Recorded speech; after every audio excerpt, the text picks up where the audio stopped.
Welcome to my channel. This is why Toyota will always be the king of Kenya. If you are a car enthusiast, you will love this video.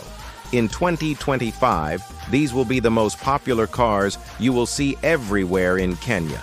The first one is the Toyota Axio.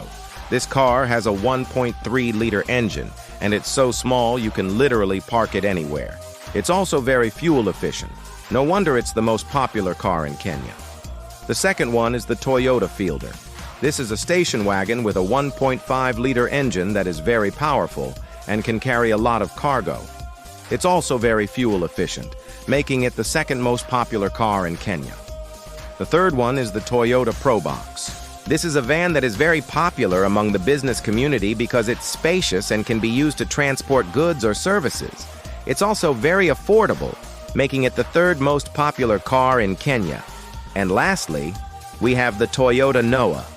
This is a minivan that is very popular for family use because it's very spacious and can carry up to 8 passengers comfortably.